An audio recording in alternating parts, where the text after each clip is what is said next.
Hello, everybody, and welcome to my APN 610 Key Assessment presentation. We will begin with the research questions.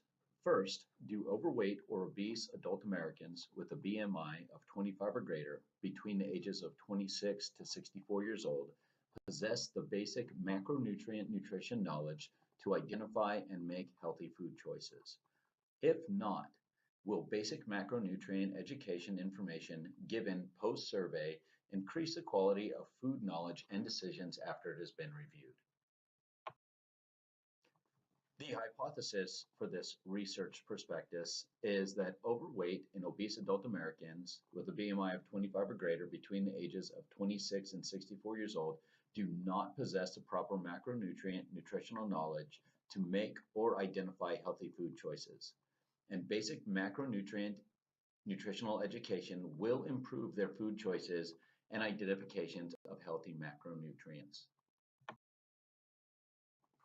During the literature review, we found that no significant studies were done on the proposed population.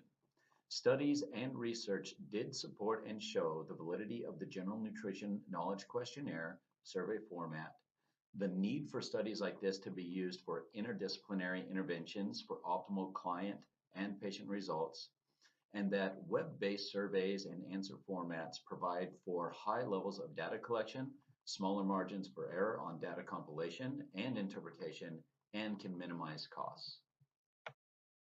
The overarching theme from the literature review was that by using the GNKQ as a validated and proven survey format, combined with interdisciplinary interventions and studies delivered through web and internet-based formats, can provide the highest level of data collection, the most reliable amount of data collection, and minimizes the amount of costs moving forward for everybody. The research design begins with the initial administration of the MG-NKQ survey, followed by the nutrition education intervention material, and then an immediate retake of the MG-NKQ, all having a 1-hour time limit. This is a points-based survey, and there will only be right and wrong answers. With a total of 1 hour for each section, they have a possible 3 hours for total survey length. The MG-NKQ consists of 3 independent sections, each assessing a different aspect of macronutrient nutrition knowledge. The first is dietary recommendations, second, food groups, and third, healthy food choices.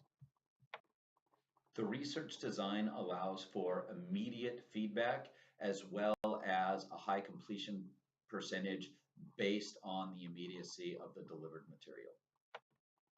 Because of the precedent set by this methodology and research design, we will be able to gather baseline macronutrient nutrition knowledge within our proposed age group with a BMI of 25 or greater.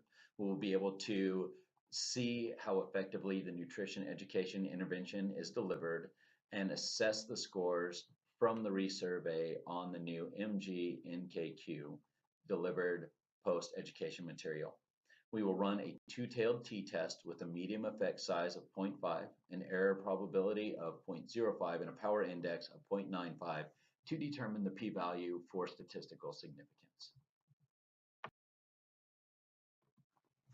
When looking at our expected results and the theoretical underpinnings of this study, we expect the targeted population of 26 to 64 years old with that BMI of greater than 25 to not have an adequate knowledge of macronutrients and their profiles based on the initial survey scores.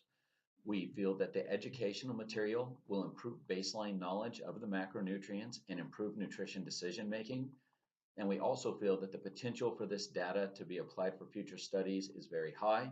The development of nutrition and macronutrient educational material can benefit from this, and health professional training programs will be able to make the proper adjustments to educate their professionals for proper intervention strategies. This study design does have some limitations. First, the narrowed scope of the survey does not allow for broader generalizations for nutrition knowledge amongst the American public. Second, the response rates of the survey rely on the participants having internet access and being computer literate. Third, the data that is collected is excluding potential metabolic rates, medical factors, medications, and gender from consideration, and the data collected will not be applicable to any of these specific areas or populations. Overall, this research should allow us to go ahead and target the largest overweight and obese population in the United States, assess where their actual macronutrient knowledge is at, and design effective interventions to target those specific knowledge deficiencies to hopefully combat the obesity and overweight issues within this population. Thank you.